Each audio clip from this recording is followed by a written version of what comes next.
Segala puji bagi Allah, Rabb semesta alam. Salat dan salam semoga senantiasa tercurah kepada junjungan Nabi kita Muhammad SAW, keluarga, sahabat, dan para pengikut beliau hingga akhir zaman. Pada kesempatan ini, mari kita menyimak sebuah kisah penting dari masa muda Rasulullah SAW. Peristiwa ini terjadi ketika beliau masih remaja, saat ikut bersama pamannya Abu Thalib dalam perjalanan dagang menuju negeri Syam. Sebuah perjalanan yang kelak memberi tanda-tanda besar tentang masa depan beliau sebagai Nabi akhir zaman. Seperti kita ketahui, setelah lahir dalam keadaan yatim, Nabi Muhammad SAW tumbuh di bawah asuhan kakeknya Abdul Muthalib, lalu di bawah pelindungan pamannya Abu Thalib.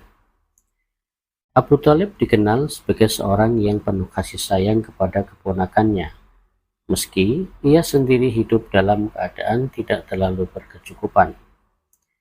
Namun, rasa cinta dan tanggung jawab membuatnya senantiasa menjaga Muhammad kecil. Saat usia Nabi Muhammad SAW menginjak sekitar 12 tahun, Abu Thalib bersiap untuk melakukan perjalanan dagang ke negeri Syam, sebuah rute penting bagi para pedagang Quraisy. Karena rasa sayang yang mendalam, ia tidak tega meninggalkan keponakan yang sangat ia cintai. Maka Abu Thalib pun mengajak Muhammad ikut serta dalam perjalanan jauh itu. Rombongan kafilah Quraisy berangkat meninggalkan kota Mekah, melewati padang pasir yang luas. Kafilah berjalan siang dan malam, menempuh perjalanan berhari-hari, membawa barang dagangan menuju Syam. Di antara rombongan itu, tampak seorang remaja yang berbeda dari yang lain. Wajahnya memancarkan cahaya, tutur katanya lembut, dan akhlaknya membuat semua orang kagum.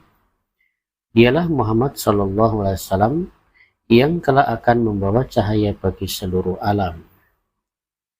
Sepanjang perjalanan, Abu Thalib senantiasa memperhatikan keponakannya.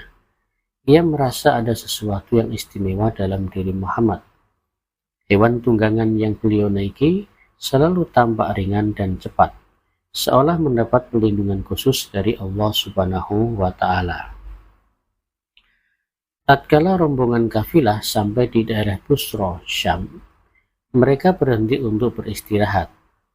Di tempat itu terdapat sebuah biara kecil. Seorang pendeta Nasrani yang bernama Buhaira melihat dari kejauhan kafilah Quraisy yang datang. Namun pandangannya terhenti pada sosok remaja yang ikut bersama rombongan. Sejak mereka mendekat, Buhaira memperhatikan awan yang seolah menaungi remaja tersebut. Bahkan ketika kafilah duduk beristirahat di bawah pohon, cabang-cabang pohon itu pun ikut menunduk menaunginya. Pendeta Buhaira sangat terkejut. Ia segera menyadari bahwa ini bukan remaja biasa. Ia kemudian mengundang seluruh rombongan untuk makan bersama. Biasanya, para pendeta tidak mengundang pedagang kafilah, tapi kali ini ia bersikap sangat ramah.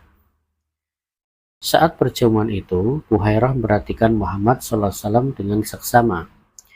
Ia menemukan tanda-tanda kenabian yang ia baca dalam kitab-kitab sebelumnya. Di antaranya adalah tanda kenabian di antara pundak beliau. Setelah yakin, Buhairah mendekati Abu Thalib dan berkata, "Siapakah anak ini?" Abu Thalib menjawab, "Ia adalah anakku." Namun Buhairah menegaskan, "Ia bukan anakmu, wajahnya berbeda denganmu." Abu Thalib pun mengakui, "Benar, dia adalah keponakanku. Ayahnya telah wafat ketika ia masih dalam kandungan." Buhairah kemudian berkata dengan serius, "Jagalah anak ini baik-baik. Demi Allah, ia akan memiliki masa depan yang agung. Aku melihat tanda-tanda kenabian padanya. Jika kaum Yahudi melihatnya, mereka bisa berniat jahat padanya. Kembalikanlah ia ke negerimu sebelum ada yang mencelakainya." Mendengar nasihat itu, Abu Thalib merasa cemas. Ia sadar keponakannya ini adalah amanah besar. Maka ia pun segera mengambil keputusan. Abu Thalib mengirim Muhammad kembali ke Mekah lebih awal ditemani beberapa orang agar selamat dari kemungkinan ancaman. Dengan izin Allah, Nabi Muhammad SAW kembali ke Mekah dengan selamat. Perjalanan singkat itu menjadi salah satu tanda bahwa sejak kecil Allah Subhanahu wa Ta'ala sudah menjaga dan melindungi beliau dari mara bahaya. Kisah perjalanan pertama Nabi Muhammad SAW ke Syam bersama Abu Thalib dan pertemuannya dengan pendeta Buhaira mengandung banyak pelajaran. Pertama, bahwa sejak kecil Nabi SAW sudah dalam perlindungan Allah Subhanahu wa Ta'ala. Kedua, bahwa tanda-tanda kenabian beliau diketahui oleh ahli kitab sebelum beliau diutus. Ketiga, bahwa Allah Subhanahu wa Ta'ala menjaga Nabi dari segala tipu daya orang-orang yang berniat buruk. Semoga dengan kisah ini iman kita semakin bertambah dan kecintaan kita kepada Nabi SAW semakin mendalam. Wallahu a'lam.